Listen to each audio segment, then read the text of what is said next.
ॐ श्रीगणेशाय नमः।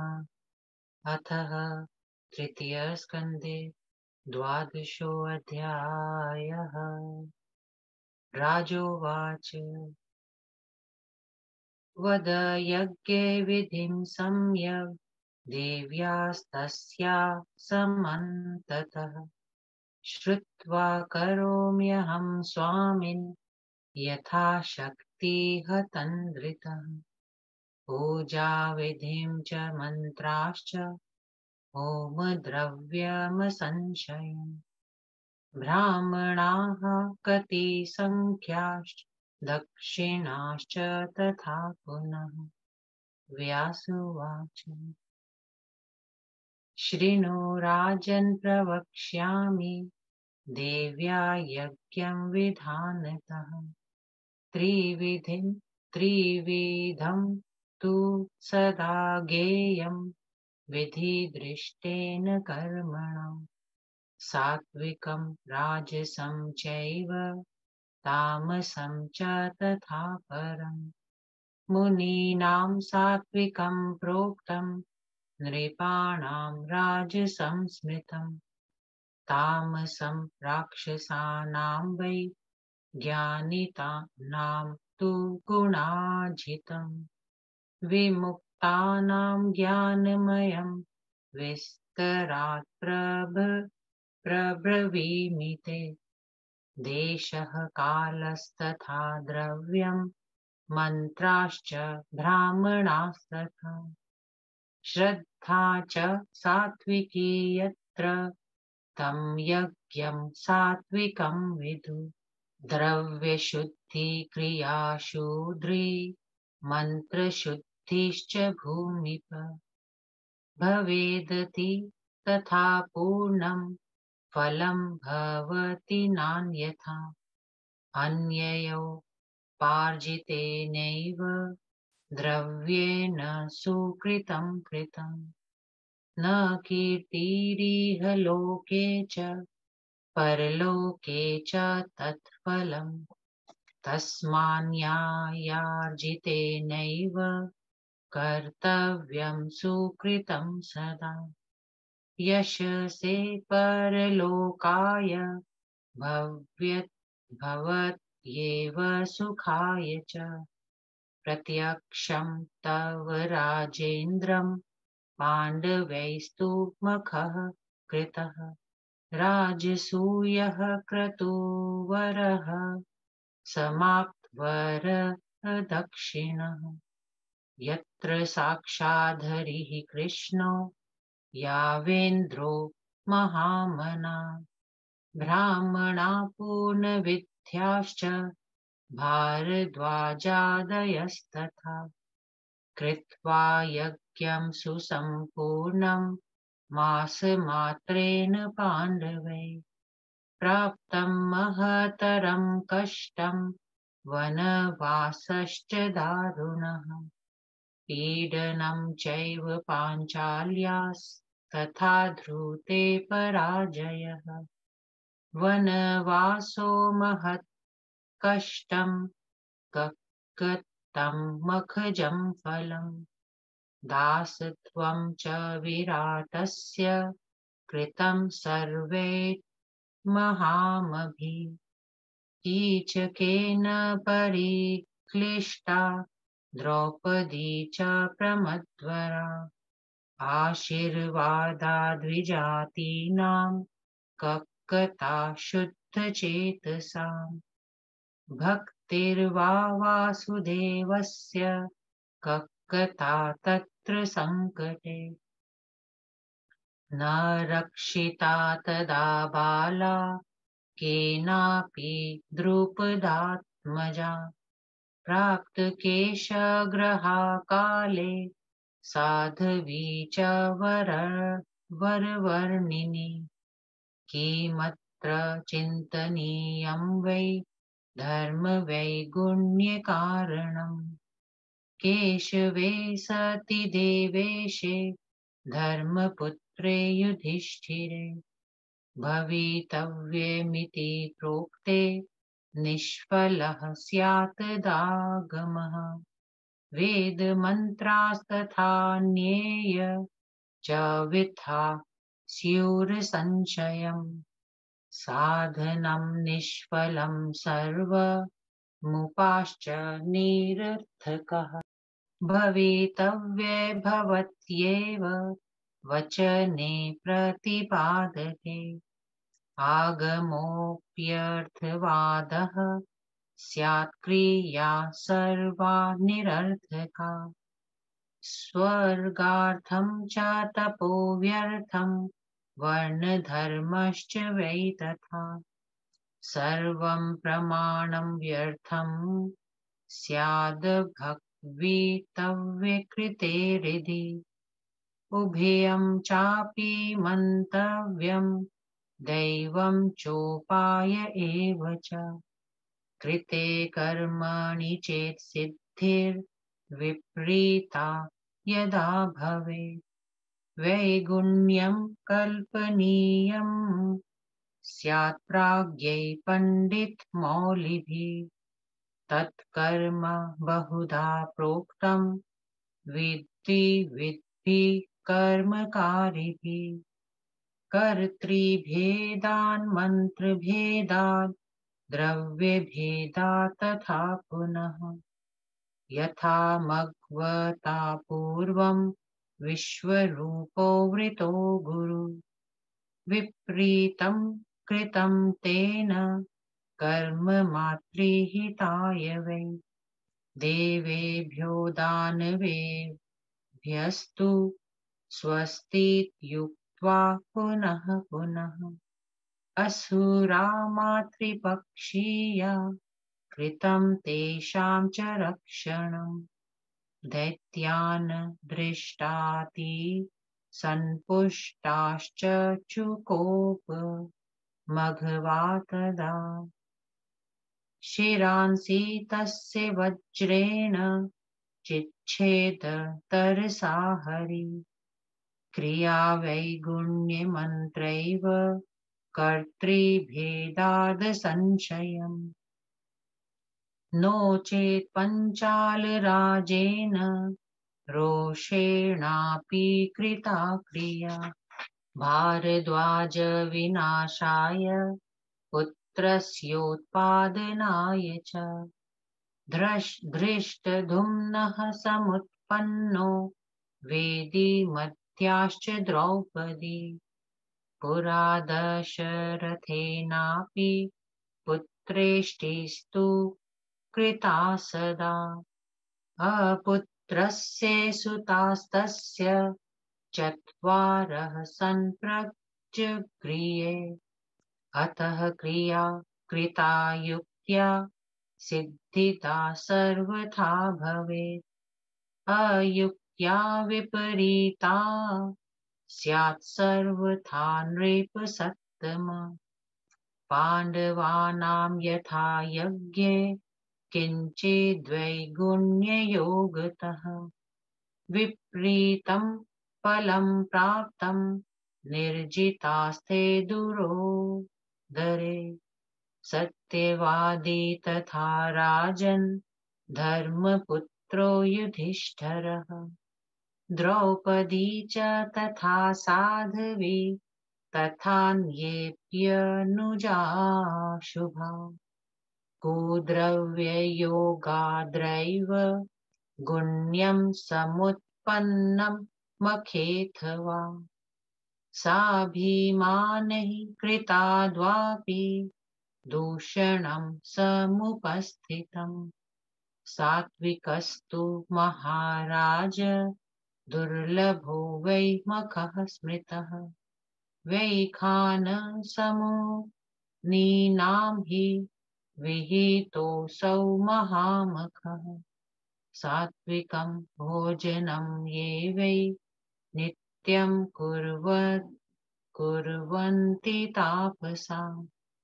न्यायार्जितं च वन्यं च तथा ऋष्यं सुसंस्कृतम्। पुरोडाशपरा नित्यं वियूपा मन्त्रपूर्वका। ताधिका मखा राजन् सात्विका परमा स्मृता राजसा द्रव्ये बहुलाः स्यूपाश्च सुसंस्कृता क्षत्रियाणां विशां चैव साभिमानश्च वैमखा तामसा दानवानां वै तामसा दानवानां वै सक्रोधा मदवर्धका सामर्षाः संस्कृताः क्रूरा मखा प्रोक्ता महात्मभिः मुनीनां मोक्षकामानां वरक्तानां महात्मनां मानस्तु स्मृतो न्यागः सर्वसाधनसंयुतः अन्येषु सर्वयज्ञेषु किञ्चिन्न्यूनं भवेदपि द्रव्येण श्रद्धया वापि क्रियया ब्राह्मणैस्तदा देशकालपृथक् द्रव्य साधनैः सकलैस्तथा नान्यो भवति पूर्णो वै यथा भवति मानसः प्रथमं तु मनः शोध्यं कर्तव्यं गुणवर्जितं शुद्धे मनसि देहो वै शुद्ध एव न संशयः इन्द्रियार्थपरित्यक्तं यदा जातं मनः शुचि तदा तस्य मखस्यासौ प्रभवेदधिकारवान्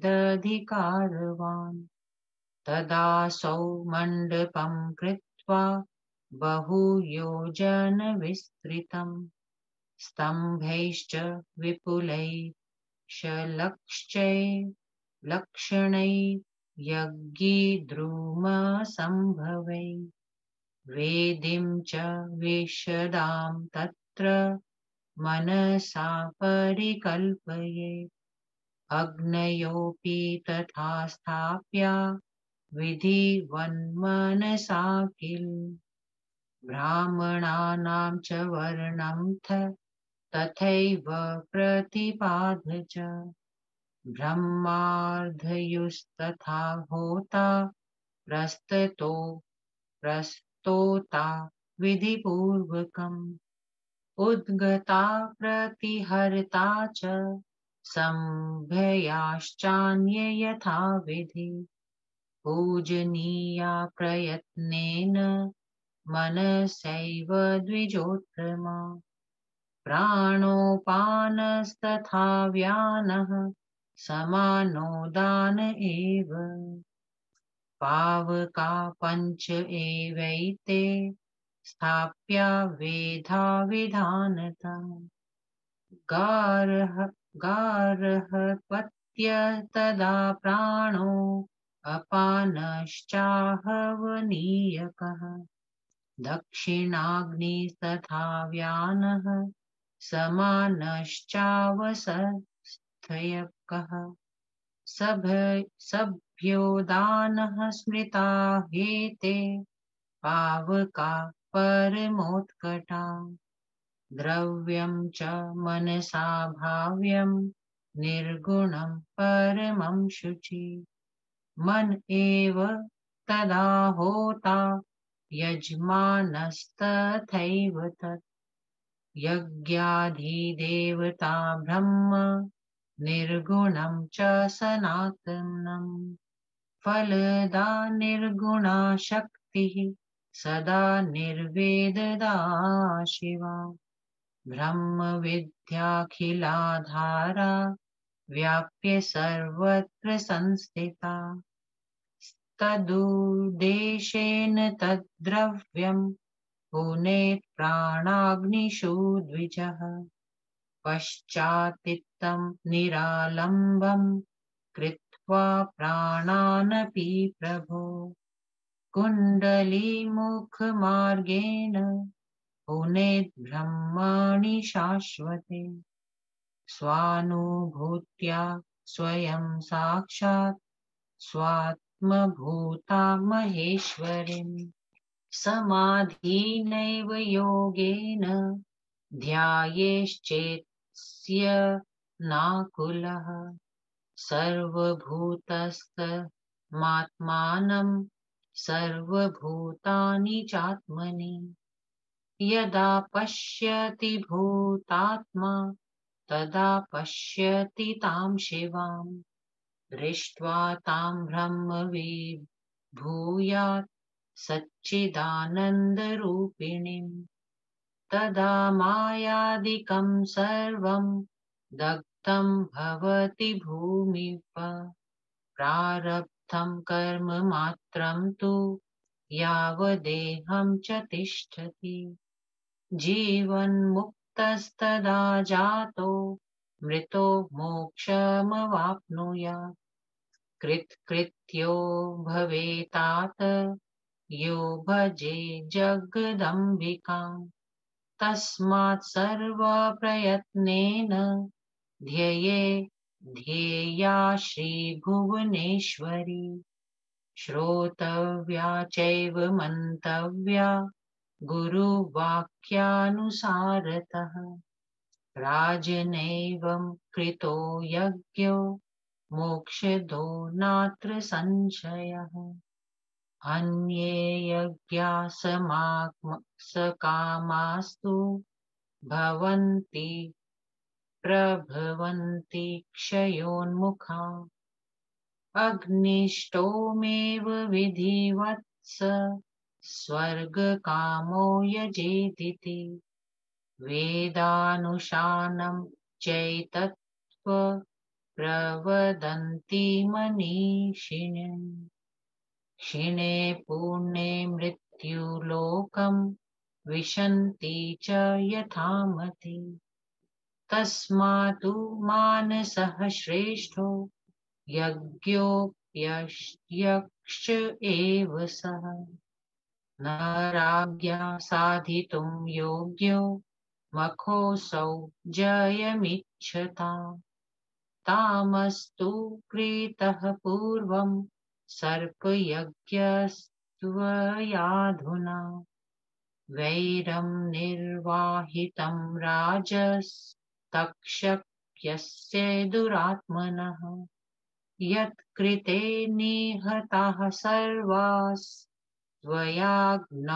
कोटिशः परे देवी यज्ञं कुरुष्वाध विततं विधिपूर्वकम् विष्णुना यः कृतः पूर्वं सृष्टयादो नृपस्ततम् तथा त्वं कुरु राजेन्द्र विधिं ते प्रब्रवीम्यहम् ब्राह्मणा सन्ति राजेन्द्र विधिज्ञा वेदवित्तमा देवी बीजविधानज्ञा मन्त्रमार्गविचक्षणा याजकास्ते भविष्यन्ति यजमानस्त्वमेव हि कृत्वा यज्ञं विधानेन दत्त्वा पुण्यं मखार्जितम् समुद्धर महाराज पितरं दुर्गतिं गतम् विप्रावमानजं पापं दुर्घटं नरकप्रदम् तथैव शापजो दोषः प्राप्तः पित्रा तवा नघ तथा दुर्मरणं प्राप्तं सर्पदंशेन भूभुजा अन्तराले तथा मृत्युर्भूमौ कुशसंस्तरे न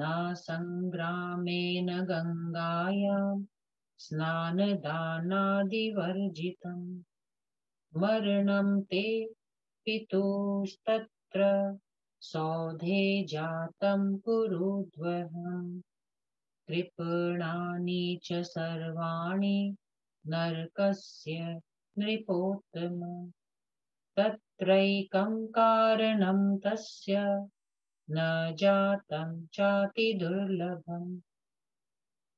यत्र यत्र स्थितः प्राणी ज्ञात्वा कालं समागतम् साधनानां भावेति अवश्यश्चाति संकटे। यदा निर्वेदमायाति मानस निर्मलेन वै पञ्चभूतात्मको देहो ममं किं चात्र दुःखदम्। पतत्वद् यथा कामं मुक्तोऽहं निर्गुणो व्ययः।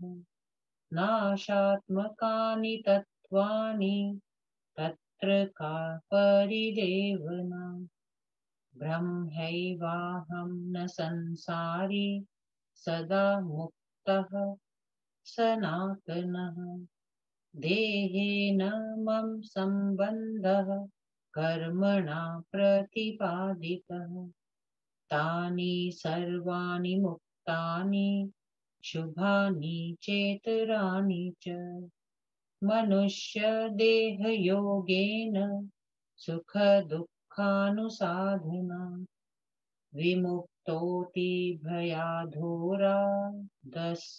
संसारसङ्कटात्। इत्येवं चिन्तयमानस्तु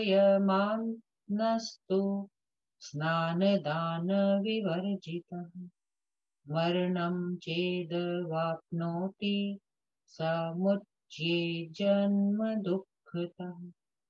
एषा काष्ठा परा प्रोक्ता योगिनामपि दुर्लभा।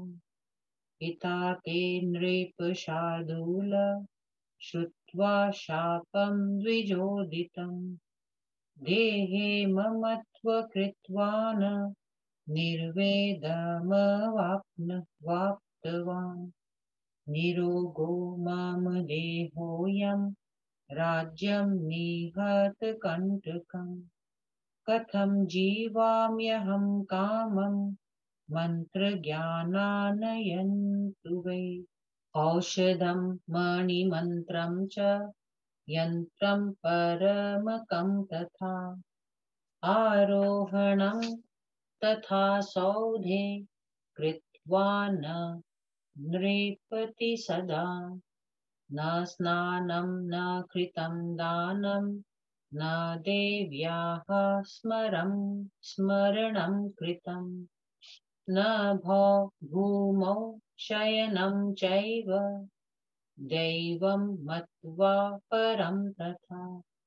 मग्नो महार्णवे घोरे मृतः सौधे हीनाहतः। कृत्वा पापं कलेर्योग तापसस्यावमानजम्। अवश्यमेव नरका एतैराचरणैर्भवेत्। तस्मात् पितरं पापात् समुद्धर नृपोत्तम। सूतोवाच इति श्रुत्वा वचस्तस्य व्यासस्यामीत तेजसः। साश्रुकण्ठोऽतिदुःखार्तो बभूव जन्मेजयः। धीगितं जीवितं मेध पिता मे नरके स्थितः। तत्करोमि यथैवाध स्वर्गं यात्युत्तरासुतः।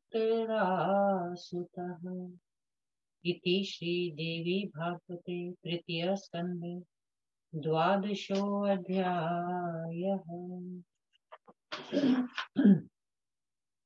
12वां अध्याय हिंदी अनुवाद। अम्बा यज्ञ की विधि। राजा जन्मेजय बोले, हे ब्राह्मण, अब मुझे भली भांति उन भगवती के यज्ञ की विधि बताइए, जिसे सुनकर मैं निरक्षल भाव से यथाशक्ति वह यज्ञ करूंगा। उसकी पूजा विधि, उसके मंत्र, होम द्रव्य, ब्राह्मणों की संख्या और दक्षिणा भी बतलाने की कृपा कीजिए। व्यास जी कहने लगे, हे राजन, अब मैं विधिवत देवी यज्ञ का विधान बता रहा हूँ। अनुष्ठान भेद से वह यज्ञ 3 प्रकार का होता है। सात्विक, राजस और तामस। मुनियों के लिए सात्विक और राजाओं के लिए राजस यज्ञ कहा गया है। राक्षसों के लिए तामस यज्ञ करने का विधान है। ज्ञानियों के लिए निर्गुण यज्ञ की व्यवस्था है और वैराग्य संपन्न लोगों के लिए ज्ञान में यज्ञ विहित होता है। अब मैं उपर्युक्त सभी यज्ञों का विस्तृत वर्णन कर रहा हूँ। जिस यज्ञ में देश, काल, द्रव्य, मंत्र तथा ब्राह्मण ये सभी उत्तम हो और यजमान में सात्विकी श्रद्धा विद्यमान हो, वह सात्विक यज्ञ कहा जाता है। हे राजन, यज्ञ में जब द्रव्य शुद्धि, क्रिया शुद्धि और मंत्र शुद्धि ये तीनों कार्य ठीक से किए जाते हैं, तभी पूर्ण फल मिलता है, नहीं तो पूर्ण फल नहीं प्राप्त होता। यदि चोरी, ठगी, बेईमानी आदि अन्य रीति से कमाए हुए धन के द्वारा जो यज्ञ किया जाता है, उससे न इस लोक में यश मिलता है और न ही परलोक ही उसका कोई फल देता है। अतएव न्यायोपार्जित ईमानदारी से प्राप्त धन से ही पुण्य कार्य करना चाहिए। ऐसा करने से इहलोक में यश और परलोक में सुख प्राप्त होता है। हे राजेंद्र, इसका प्रमाण प्रत्यक्ष देख लीजिए। आपके पूर्वज पांडवों ने जब सब यज्ञों से श्रेष्ठ राजसूय यज्ञ किया और पुष्कल दक्षिणा देकर उसकी समाप्ति की, जिसमें महामनस्वी यादवेंद्र साक्षात भगवान कृष्ण विद्यमान थे। भारद्वाज भारद्वाज आदि पूर्ण विद्वान ब्राह्मणों ने उस यज्ञ का संपादन किया था। इस प्रकार उस यज्ञ को भली भांति संपन्न करने के बाद 1 महीने के भीतर ही पांडवों पर बड़ी भारी विपत्ति आ पड़ी, जिससे उन्हें वनवास का कष्ट सहना पड़ा। उसी के फलस्वरूप द्रौपदी का अपमान हुआ, युधिष्ठिर जुए में हार गए और वनवास की विपत्ति झेलनी पड़ी। तब कहिए तो सही, उस समय महायज्ञ का फल कहाँ चला गया? उन पांचों पांडव महात्माओं को राजा विराट की नौकरी करनी पड़ी और परम सुंदरी द्रौपदी को कीचड़ से कष्ट मिला। उन हुतात्मा पांडवों को ब्राह्मणों से प्राप्त पर्याप्त आशीर्वाद कहाँ गायब होगी? उस संकट के समय भगवान वासुदेव की भक्ति का फल कहाँ चला गया? जिस समय परम सुंदरी और सती साध्वी द्रौपदी का केश पकड़कर खींचा गया, उस समय किसी ने उसे नहीं बचाया। जो यज्ञ भगवान कृष्ण के नेतृत्व में हुआ हो और जिसके यजमान धर्मपुत्र युधिष्ठिर हो, उस यज्ञ के बाद ऐसा फल भोगना पड़े, तो यह कहीं कहा जा सकता है कि उसमें अवश्य कोई धार्मिक व्यतिकर्म हो गया हो। यदि यह कहा जाए कि होनहार ही ऐसा था, तो सब शास्त्र निष्फल और वैदिक मंत्र व्यर्थ सिद्ध हो जाएंगे। इसमें कोई संदेह नहीं है। यदि होनहार को ही पर प्रबल मान लिया जाए, तो सभी साधन निष्फल और सारे उपाय निरर्थक हो जाएंगे। भाग्य का सिद्धांत स्वीकार कर लेने पर सब वेद और शास्त्र अर्थवाद के रूप में परिणत हो जाएंगे और सब क्रियाएं निरर्थक हो जाएंगी। स्वर्ग के लिए तप करना व्यर्थ हो जाएगा और वर्ण धर्म भी निरर्थक समझा जाने लगेगा। होनहार को हृदय में स्थान देने से सब प्रमाण व्यर्थ हो जाएंगे। अतएव भाग्य और उपाय दोनों पर समान दृष्टि से विचार करना आवश्यक है। यदि उपाय करने पर भी विपरीत फल मिले, तो उच्च कोटि के पंडितों और विद्वानों को अपने लिए किए हुए कर्म के विचार में यह विचार करना चाहिए कि उसमें त्रुटि कहाँ हुई है। कर्म करने वाले विद्वानों ने कर्तृभेद, मंत्र भेद और द्रव्य भेद से अनेक भेद बतलाए हैं। जैसे पूर्व काल में इंद्र ने विश्व रूप को अपना गुरु बनाया, विश्वरूप ने अपने मातृपक्ष वाले दैत्य का हित करने के लिए विपरीत कर्म किया। उसने यज्ञ में देवताओं और दानवों दोनों के लिए स्वस्ति वाक्य का उपयोग किया। ऐसा करके उसने मातृपक्ष के असुरों की रक्षा की। इंद्र ने जब दैत्यों को अतिशय हष्ट पुष्ट देखा तो क्रुद्ध हो उठे और अपने वज्र से तत्काल विश्वरूप का सिर काट डाला। यहाँ कर्ता अर्थात विश्वरूप के कारण कर्म में वैगुण्य आया, इसमें कोई संशय नहीं है। यदि कर्म वैगुण्य को नहीं माना जाए, तो पांचाल राजा द्रुपद ने रोष पूर्वक इस आशय से यज्ञ किया था कि भर भरद्वाज तन्ने द्रोणाचार्य का नाश हो और मुझे एक पुत्र प्राप्त हो। सो उस यज्ञ की वेदी से धृष्टद्युम्न नाम का एक पुत्र और द्रौपदी नाम की एक कन्या उत्पन्न हुई। पूर्व काल में महाराज दशरथ ने जब पुत्रेष्टि यज्ञ किया तो उन पुत्रहीन राजा के 4 पुत्र जायमान हुए। अतएव हे नृपसत्तम, यदि युक्ति पूर्वक कर्म किया जाए तो वह सर्वथा सिद्धिदायक होता है और युक्तिहीन कर्म का फल उल्टा होता है। इसी प्रकार पांडवों के राजसूय यज्ञ में अवश्य कोई गड़बड़ी हुई जिससे उनको जुए में हारना पड़ा। ये राजन, सत्यवादी धर्मपुत्र युधिष्ठिर, साध्वी द्रौपदी तथा धर्मपुत्र के चारों भाई जो दुर्गति को प्राप्त हुए, तो उसका यही कारण ज्ञात होता है कि उनके यज्ञ में कुद्रव्य का उपयोग हुआ जिससे वैगुण्य आया, या कि उन्होंने अभिमान पूर्वक वह यज्ञ किया था। हे महाराज, सात्विक यज्ञ का होना दुर्लभ है। ऐसा महान यज्ञ वैखानस अर्थात वानप्रस्थ मुनियों के लिए ही विहित माना जाता है। जो तपस्वी नित्य न्यायोपार्जित वन्य फल मूल और ऋषियों द्वारा निर्मित पुरोडाश का सात्विक भोजन करते हैं और अत्यधिक श्रद्धा के साथ पशु बलि विहीन समंत्रक यज्ञ करते हैं, उनका किया हुआ यज्ञ सात्विक यज्ञ कहलाता है। राजस यज्ञ वह कहलाते हैं कि जिसमें बहुत धन खर्च किया जाता है। उसमें पशु बलि के लिए बड़े सुंदर खंबे बनाए जाते हैं और वे यज्ञ अभिमान पूर्वक किया जाता है। महात्मा मुनियों ने तामस यज्ञ दानवों के लिए बतलाया है। तामस यज्ञ मदवर्धक होता है।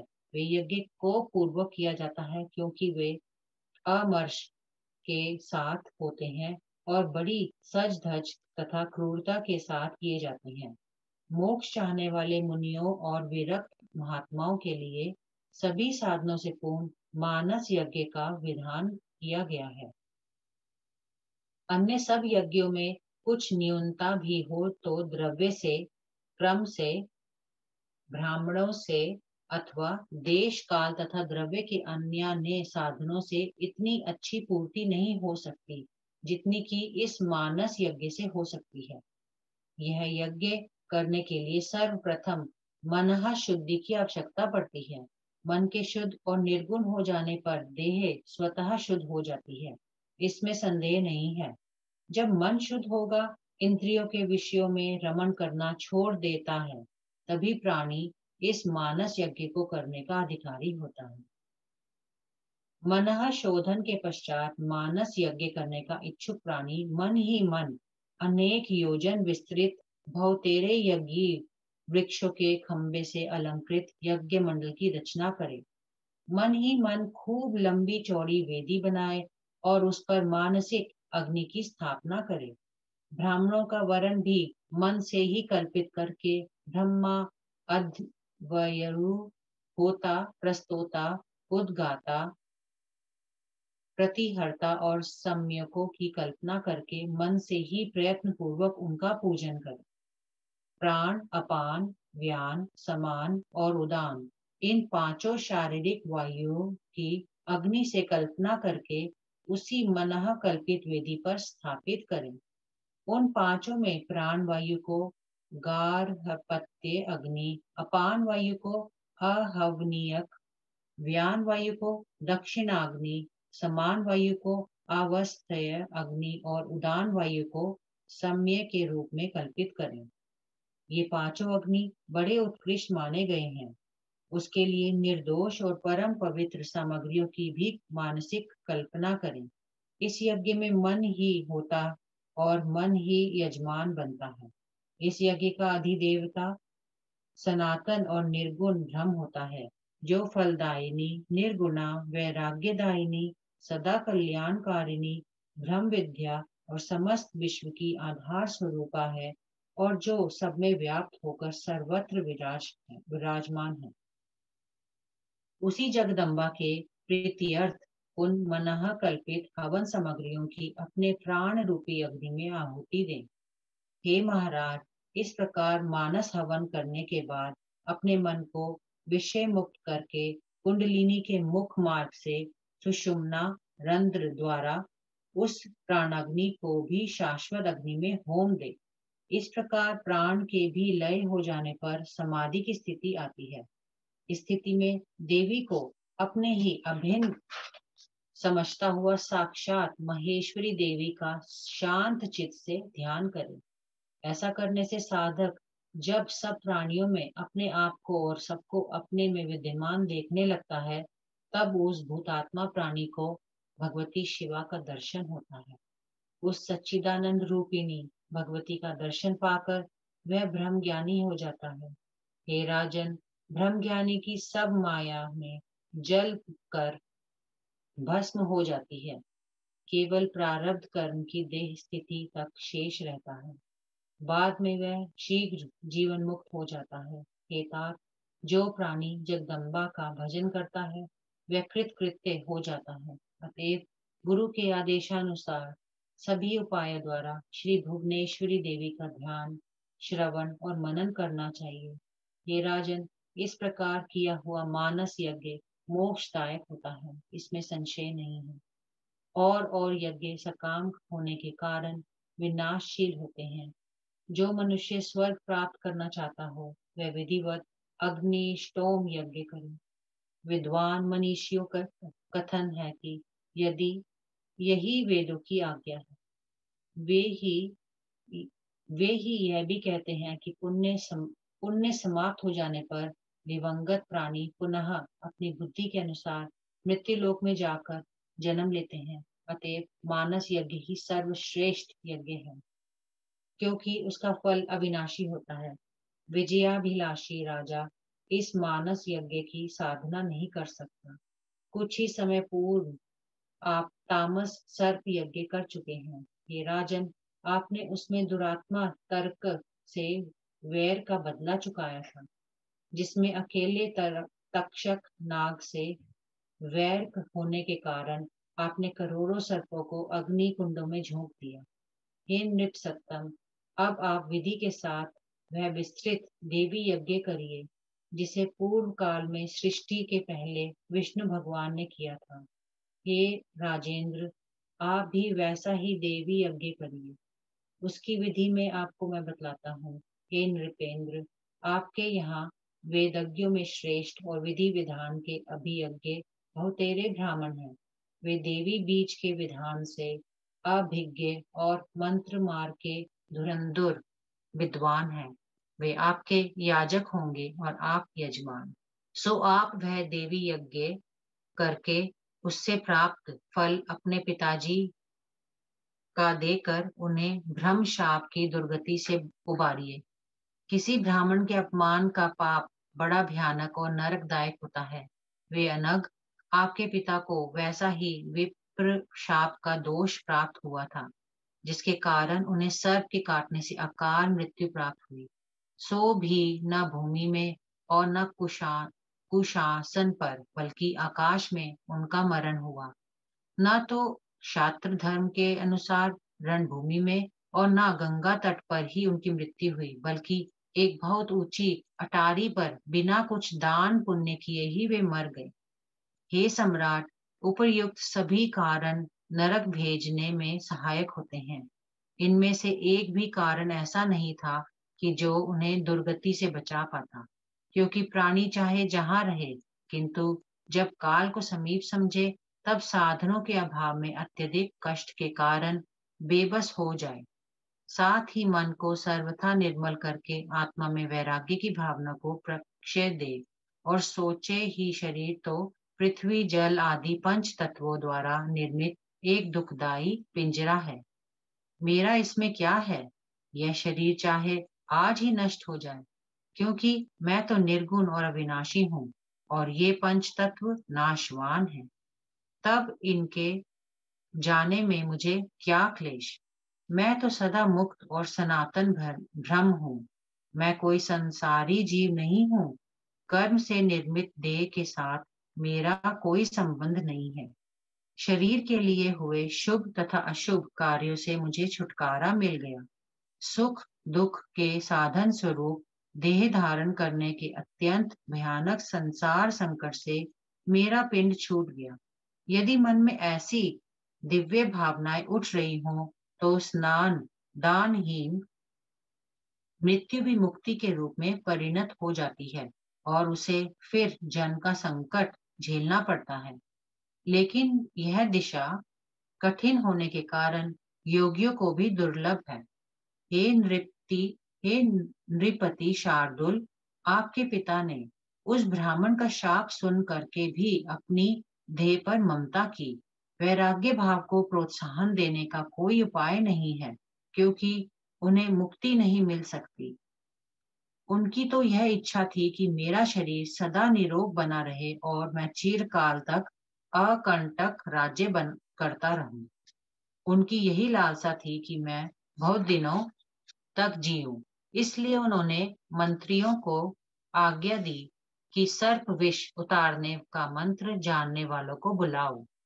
योजना अनुसार उन्होंने औषधि, मणि, मंत्र और यंत्र से सुसज्जित एक बहुत ऊंचा महल बनवाया और उसके ऊपरी भाग में जाकर रहने लगे। उन्होंने न स्नान किया, न दान किया और न कभी भगवती का स्मरण किया। देव को प्रधान मानकर भूमि पर ही नहीं सोए।